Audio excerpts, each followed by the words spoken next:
الحمد لله الذي خلق فسوى والذي قدر فهدى والذي أخرج المرعى فجعله غثاء أحوى وأشهد أن لا إله إلا الله وأشهد أن محمدا عبده ورسوله صلوات الله وسلامه عليه وعلى آله وصحبه أجمعين. أما بعد، أيها المسلمون، أوصيكم ونفسي بتقوى الله تعالى فلقد فاز المتقون. قال تعالى: إن للمتقين مفازا. Ndugu wapenzi watukufu katika imani, tumhimidi Allah subhanahu wa ta'ala na vile vile kumtakia rehma na amani mtume wetu kipenzi chetu Muhammadin sallallahu alaihi wasallam, pamoja na ahli zake, maswahaba wake na wale wote ambao kwamba watamfanya yeye sallallahu alaihi wasallam kuwa ndio kigizo chema. Vile vile ndugu katika imani, nahusia nafsi zenu pamoja na kujihusia nafsi yangu juu ya kumcha Allah subhanahu wa ta'ala, kwani katika kumcha Allah subhanahu wa ta'ala tutakuwa ni wenye kufaulu hapa duniani na kesho akhera mbele Allah subhanahu wa ta'ala. Allah subhanahu wa ta'ala ametuambia inna lilmuttaqina mafaza. Atakayemcha Allah subhanahu wa ta'ala atakuwa ni mwenye kufaulu. Ndugu katika imani, khutba leo insha Allah akituwezesha tutakuwa ni wenye kuangalia juu ya mada iliyosimama wakati mujtama au jamii inapokosa roho yake, na hii itakuwa ni kutokamana na tukio ambalo kwamba ndio usemi mitaani kwetu leo. Juzi Jumatatu, msichana mdogo mwenye miaka 7 usiku wa kuamkia Jumatatu au jioni ya kuamkia Jumatatu apotea nyumbani kwao. Familia yake yamtafuta, yaenda kuripoti polisi, yatangaziwa kuwa msichana huyu amepotea. Asubuhi msichana kama huyu apatikana akiwa inavyosemekana ni kuwa amenajisiwa kisha akauawa. Mada yetu leo tutakuwa wenye kusimama juu ya tukio hili. Ndugu katika imani, hata kama familia ya msichana huyu mdogo si ya Kiislamu, lazima tufahamu nukta moja kwanza. Msiba ambao kwamba umetokea si msiba wa Muislamu au asiyekuwa Muislamu, bali huu ni msiba wa kijamii. Ni msiba ambao kwamba waweza ukampata yoyote au familia yoyote. Uislamu ulikuja ukawa ni wenye kuweka heshima kwa nafsi, iwe ni mtoto, iwe ni mtu mzima. Allah subhanahu wa ta'ala akatufunza ya kwamba nafsi ni kitu ambacho kwamba chastahili kuheshimiwa. Ikiwa mwanadamu huwezi kutengeza nafsi, kwa nini wewe uwe na nafasi ya kuchukua nafsi pasipo na Allah subhanahu wa ta'ala alivyosema? Allah subhanahu wa ta'ala akatufundisha, man katala nafsan bighairi nafs, yeyote ambaye kwamba ataua nafsi basi na kuwa yeye si kisasi ambayo kwamba kimewekwa sheria zake, au fasadin fil ardh, au ikiwa huyu ambaye kwamba ameuawa hakuwa mfanya ufisidifu katika ardhi, fakaannama qatala an-nasa jamia. Allah subhanahu wa ta'ala akaweka dhambi la kuua nafsi yoyote. Isiwe ni mtoto akadharauliwa kuonekana huyu ni mdogo kuwa hajaona dunia sana. Allah subhanahu wa ta'ala akasema ni kana kwamba wewe umeua ulimwengu mzima, watu wote. Allah subhanahu wa ta'ala nafsi ametunyanyulia daraja tofauti na vile ambavyo kwamba sisi huonana. Waweza kupita njiani mtu ana mwenzake huyu akona hali ngumu, mwingine akaona huyu hana maana kwa sababu huyu ni dhaifu kutoka katika familia ambayo kwamba si kutajika. Allah subhanahu wa ta'ala katika Uislamu wetu ametuambia unapoidhuru, na kisha akaendelea akasema waman ahya an-nas, waman ahyaha, na yule ambaye kwamba ataihuisha nafsi moja, faka annama ahya an-nas jamia, ni kana kwamba mtu huyu amehuisha nafsi zote. Mwenzako umemzuia kutofikiriwa na madhara nafsi moja, basi wewe malipo mbele ya Allah subhanahu wa ta'ala, Allah subhanahu wa ta'ala kakupa malipo kana kwamba wewe umehuisha nafsi zote. Allah subhanahu wa ta'ala akawa yajali yeye nafsi zaidi ya sisi tunavyojali. Allah subhanahu wa ta'ala akajali nafsi ya msichana huyu mdogo ambaye ameuliwa kabla ya sisi kuijali. Maandamano yakawekwa, wanasiasa wakataka kupiga kiki kama wanavyotaka kupiga kiki, wengine akataja na bila kufuata wanapokwamba wanafanya, mtu yasema hivi na vile, lakini huku watu wanavyojali. Lakini Allah subhanahu wa ta'ala kwa namna alivyoipa nafsi na ahali, alipoweka katika daraja fulani, ikawa yeye amejali zaidi ya sisi ambao kwamba sisi twajali. Rasulullah sallallahu alaihi wasallam, wale ambao kwa pengine mtu ataona pengine hii ni nafsi ambayo kwamba si ya Muislamu, Rasulullah sallallahu alaihi wasallam wakati mmoja kwa pita janaza, Rasulullah sallallahu alaihi wasallam akasimama kama heshima nafsi. Masahaba wakamshangaa Rasulullah sallallahu alaihi wasallam, wakamwambia ya Rasulullah, innaha janazatu yahudi, hii ni janaza ya Yahudi, wale wakora wale wasumbufu, hii ni janaza ya Yahudi. Rasulullah sallallahu alaihi wasallam, alaysat nafsa, je, hii si nafsi? Leo msichana mdogo ambaye kwamba si wa Kiislamu amefariki, hii ni nafsi ambayo kwamba yatuhuzunisha sote, na ni msiba ambao kwamba watuhusu sote. Amenajisiwa mwisho akamalizwa, ni msiba ambao kwamba wakumba kila mmoja, ni jambo ambalo kwamba ni la kuhuzunisha, jambo ambalo kwamba ni la kuudhi. Ndugu katika imani, msichana mdogo ambaye kwamba mtoto katika jamii, katika tradition zote, watoto huchukuliwa kama ndiyo furaha katika familia. Leo familia yake yakaa namna gani? Na Uislamu ukaja ukapatia nafasi watoto nafasi bora zaidi, ikaita zina, pambo. Allah subhanahu wa ta'ala akatwambia almalu walbanuna zinatul hayati dunya, mali na watoto ni pumbazo au ni mapambo katika maisha ya dunia. Nyumba ambayo kwamba haina mtoto ni nyumba ambayo kwamba yaonekana ni kana kwamba yakosa uhai. Watoto kucheka cheka, watoto kuuliza maswali, watu ambao kwamba hata moyo yao ndani yao hawachukui vitu vyao kufanya kama personal.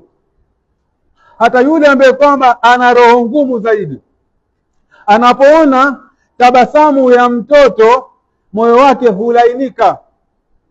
Leo mtoto mdogo ameuawa, kisha akanajisiwa, amenajisiwa kisha akauawa. Je, familia yake yakaa namna gani? Na tuliangalie msiba kama huu, je, ukifika mwingine utakuwa namna gani? Kwa hivyo nukta zote ambazo kwamba mtu wazichukua leo, wazichukua kwa hali ya mazingira ambayo kwamba uko nayo, ukijua lau ikatokezea kwangu nitakuwa namna gani. Chukua ile huzuni ambayo kwamba utakuwa nao, ipeleke kwa familia yake sasa. Yakaa na huzuni kiasi gani? Ndugu katika imani, familia ya mtoto mdogo kama huyu imepoteza moja katika mapambo ambayo kwamba ni mapambo ya dunia. mtoto mdogo ambaye kwamba yastahili kuhurumiwa na kila mmoja. Rasulullah sallallahu alaihi wasallam atuambia, laisa minna man la yarham saghirana, si katika sisi yule ambaye kwamba hana huruma na watoto. Rasulullah sallallahu alaihi wasallam alikuwa ni mwenye huruma na watoto, kiasi kwamba wakati mmoja Rasulullah sallallahu alaihi wasallam atuambia katika hadithi katika sahihi Bukhari na sahihi Muslim, asema yeye sallallahu alaihi wasallam amesimama katika swala na alenga kurefusha swala, lakini anaposikia kilio cha mtoto hufupisha swala kwa huruma ya mtoto kama yule. Leo mtoto kirahisi rahisi amepotea, akipatikana amenajisiwa, na mwisho wa siku akawa ameuliwa. Uislamu umetuwekea mtoto, ukamweka katika daraja yake, na vile vile ukampatia nafasi yake, uhai wake, ya kwamba yeye ni kama uhai wa nafsi zingine. Allah subhanahu wa ta'ala atuambia siku ya kiyama, wa idhal mau'udati su'ilat bi ayi dhanbin qutilat. Mtoto kama huyu au mtoto akaja kaulizwa mbele ya Allah subhanahu wa ta'ala, kwa dhambi gani wewe uliuawa? Allah subhanahu wa ta'ala atuonyesha kwamba mtoto yeye kupotea maisha yake, mtoto yeye kuuawa, mtoto kufanywa madhara haya na haya, ni kwa pia vile vile litaulizwa kwake mbele ya Allah subhanahu wa ta'ala, kwa sababu yeye pia naye ni roho na ni uhai kama uhai wa watu wengine. Ndugu katika imani, katika msiba kama huu katika mji wetu huu, swali ambalo kwamba ni bora zaidi mtu kujiuliza, ambalo kwamba zaidi hili uregea katika msingi, ni mtu kujiuliza, kwa nini mwanadamu atafika anajisi mtoto mdogo kisha ammalize? Hili ndilo swali ambalo kwamba twastahili sisi kama Waislamu tuwe ni wenye kujiuliza. Mara nyingi matatizo yanapotokezea, watu hulia katika tatizo bila kuangalia kwa mzizi wa tatizo lenyewe. Usipoangalia mzizi wa tatizo lenyewe, ukasuluhisha hili tatizo namna lilivyotokezea, ndipo pale ambapo kwamba mambo haya yatakuwa ni yenye kuregelea, wasikia uchungu mpaka mwisho wa siku inakuwa kana kwamba ni jambo ambalo kwamba ni jambo la kawaida. Ukiangalia kwa makini, mzizi wa tatizo hili si mwingine isipokuwa ni kupotea kwa ghera katika mioyo ya watu. Ghera ambayo kwamba hii ni heshima ya ulinzi ambayo kwamba Allah subhanahu wa ta'ala ameweka katika mioyo ya wanadamu. Kwa kwamba hii ni wivu mtakatifu, ni hisia ya ndani ambayo kwamba yamfanya mtu kusema kuwa hiki ni kitakatifu na sitaruhusu kivunjwe. Mtu hayuko tayari kuweka mbali heshima mwenzake ili yeye awe mwenye kujinufaisha. Leo ndugu katika imani, kila mmoja yajua ya kwamba mtu kwenda na mke wa mwingine ni makosa, awe Muislamu asiye Muislamu. Ni kitu gani kimefanya hivi? Kwa sababu ni kitu ambacho kwamba Allah subhanahu wa ta'ala amewekea ghera wanadamu. Leo ndugu yako unapotembea naye, au pengine unapita mahali ukaona adhuriwa, uko tayari wewe kuhifadhi heshima yake kwa sababu nini? Una ghera ndugu yako.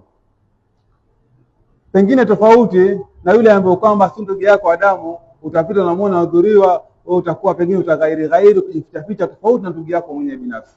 Huu ndio mfano wa ghera ambao kwamba Allah subhanahu wa ta'ala kutujengea kwao. Vile vile katika masala ya heshima na masala ambayo kwamba ni ya sawa katika jamii, Allah subhanahu wa ta'ala kaweka ghera ambayo kwamba kujua hili la makosa.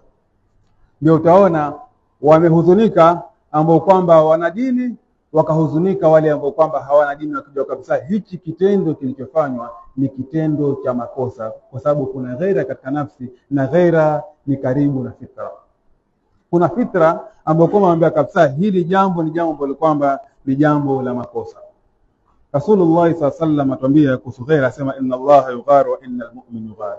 Atuambia Rasulullah sallallahu alaihi wasallam Allah subhanahu wa ta'ala ana ghera, na kwamba waumini wako na ghera. Ghera ndio ambayo kwamba katika wale mwanadamu anapoamka, unajua kwa hili moja kwa moja katika fikra yako, unajua kwa hichi nikifanya hichi basi ni makosa, nikifanya hivi ni vile na vile. Na ghaira inapopelekwa kando, mtu akaja akafundishwa kinyume na vile ghaira anapoenda akazoezeshwa, basi yeye hupotea moja kwa moja, akawa ni mwenye kwenda mbali. Ndugu katika imani, leo tuwapelekwa na nidhamu ambayo kwamba yagonga moja kwa moja kuondoa ghaira katika nafsi zetu, yagonga fitra moja kwa moja. Angalia kwa munasaba wa kitendo hiki ambao kwamba kimetokezea, tuangalie mambo gani ambayo kwamba huenda kachangia hivi.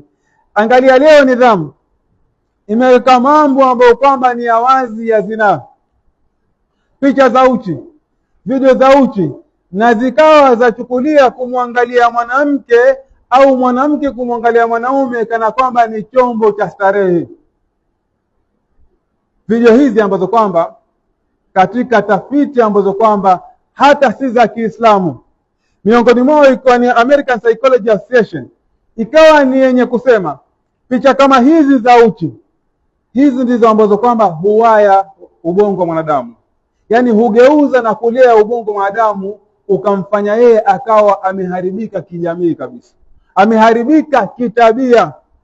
Yeye akiona mwanamke, kwa sababu yeye ni mtu ambaye kwamba amejaa kuona picha kama hizi, amejaa kuona uovu na ukajengwa kana kwamba huu ndio starehe.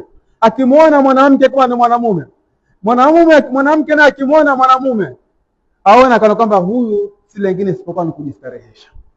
Ndio leo katokezea mpaka kuna wale ambao kwamba wanaitwa pedophiles, ambao kwamba eti wanaambiwa kwamba ni watu ambao kwamba wanavutiwa na vitoto vidogo vidogo. Kani mwanaume yavutiwa na visichana vidogo vidogo, kani mwanamke yavutiwa na vijana ambao kwamba ni vidogo vidogo. Hii ni nidhamu ambayo kwamba yafundisha namna hii, zimewekwa wazi katika media. Ikiwa sahihi ni rahisi, wazazi huona kana kwamba mtoto asumbua mtasimu kuna algorithms kwa simu ambayo kwamba zaja moja kwa moja. Mtoto akiona wana kitu ambacho kwamba ni kigeni, akishaona kitu kigeni, kesho yoregelea akiangalia, mwisho wa siku tutengeneza majangili. Ndugu katika imani, huyu aliyefanya kitendo hichi cha kumnajisi msichana huyu mdogo, kisha akamuua, hakuamka siku ati akawa yeye tayari mjangili, bali alilelewa polepole. Nidhamu ilimfunza polepole, akiona video polepole, akikaa na marafiki ambao kwamba anamuonesha haya ndio starehe, ndio mwisho. Akiona msichana mdogo, akimuona mtoto mdogo, akiona huyu haoni chochote isipokuwa yeye yuaona ni chombo cha starehe. Uislamu ukawa ni wenye kuja kutuzuia moja kwa moja, ukatukinga sisi kuelekea huku. Allah subhanahu wa ta'ala akatuambia, wala takrabul fawahisha ma dhahara minha wa ma batana, tusikaribie uovu. Acha kufanya uovu, tusiukaribie uovu kabisa kwa hali yoyote, iwe ni wa dhahiri uwe ni wa siri. Leo nidhamu si nyingine bali ni nidhamu ambayo kwamba imeporomoka katika uwajibikaji wa kimaadili. Hakuna kuwajibika kimaumbile, kimaadili. Nidhamu ambayo kwamba, ndugu katika imani, tuangalie vizuri hapa, nidhamu ambayo kwamba haimtambui wala haimkumbuki Allah subhanahu wa ta'ala, haitambui wala haimkumbuki muumba wa mbingu na ardhi. Nidhamu hii ambayo kwamba haiamini siku ya hukumu, na vile vile nidhamu hii ambayo kwamba haioni hisabu isipokuwa ile ambayo kwamba yaweza kuthibitishwa mahakamani pekee. Hatimaye hakuna chochote ambacho kwamba chaweza kumzuia mtu ambaye kwamba tayari ashapoteza fitra yake, maadamu yeye yuaona ya kwamba naweza nikafanya hivi na nikafuta ushahidi ambao kwamba utaonekana, basi yeye hajali chochote. Ndio maana msichana huu mdogo akawa ni mwenye kunajisiwa, na bila shaka ikawa mtu akaona kwamba ili nifute ushahidi huu ni kummaliza akiona kana kwamba mimi sijaonekana na mtu. Ndugu katika imani, msichana huyu mdogo apatikana maeneo ya nyumbani kwao ambapo kwamba yeye alikuwa anastahili zaidi kupata hifadhi. Ni maana hatari haiko mbali isipokuwa kwa majirani. Wazazi, ni vyema kufahamu majirani. Usipojua jirani yako ako na tabia gani, hatari kama hii imekukodolea macho, ni bomu ambalo kwamba lasubiri kulipuka. Ndugu katika imani, pale ambapo kwamba hakuna uwajibikaji mbele ya Muumba ambaye ni Allah subhanahu wa ta'ala, basi giza linakuwa mahali pa maovu kujificha. Nidhamu haina uwajibikaji mbele ya Muumba. Haijali cha Muumba yuwasema nini, basi tuwe na uhakika ya kwamba maovu kama haya yatakuwa ni yenye kubaki maadamu nidhamu ni hii ambayo kwamba ipo. Uislamu wetu ambao kwamba watufanya sisi tuwajibike mbele ya Muumba. Allah subhanahu wa ta'ala atuambia wa huwa ma'akum aina ma kuntum. Yeye Allah subhanahu wa ta'ala yuko na sisi mahala popote.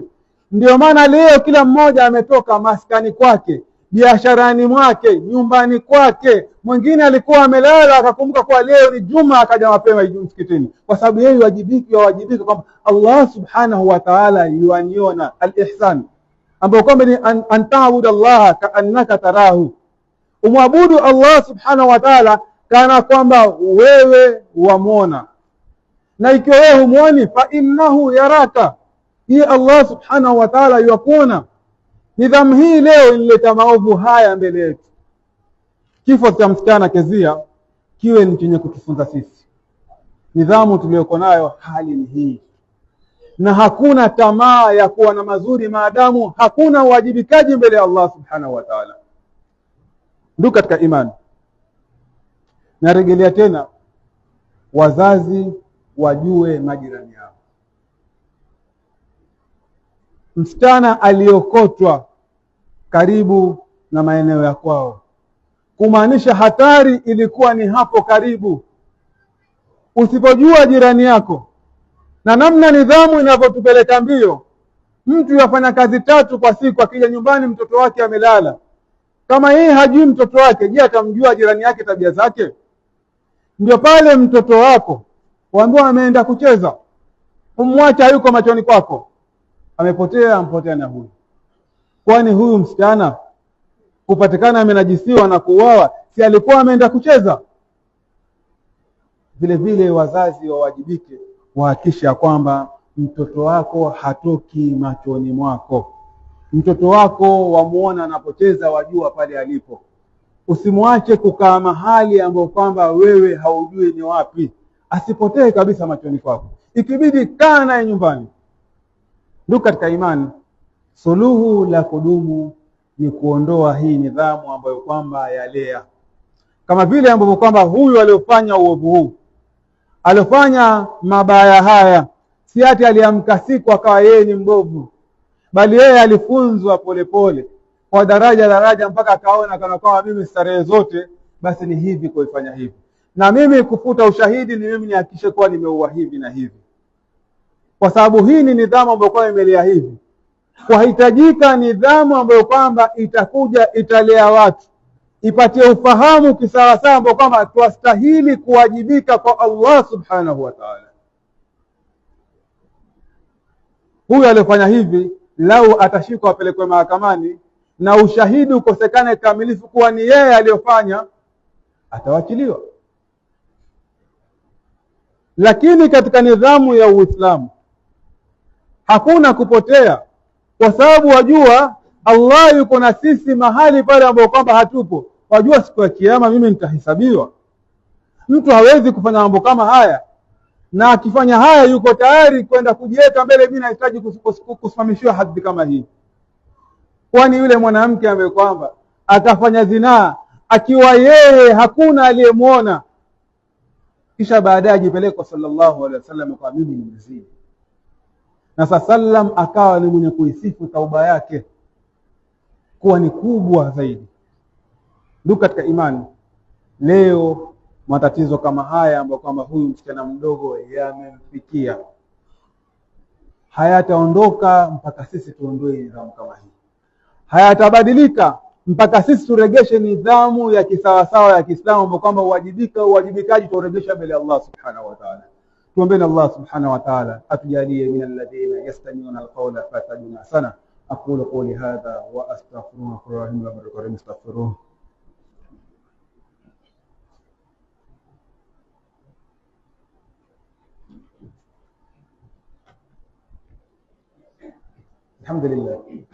الحمد لله حمدا كثيرا كما أمر، وأشهد أن لا إله إلا الله إدغاما لمن جهل به وكفر، وأشهد أن محمدا عبده ورسوله سيد الخلائق والبشر.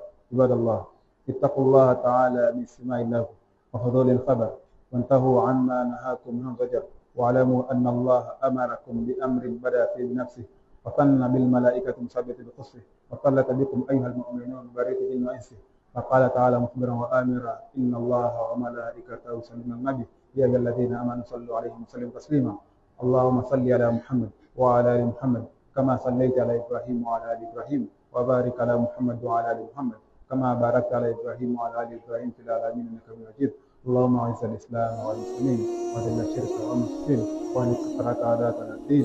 اللهم حبب إلينا الإيمان وزينه في قلوبنا وكره إلينا الكفر والفسوق والعصيان برحمتك يا أرحم الراحمين.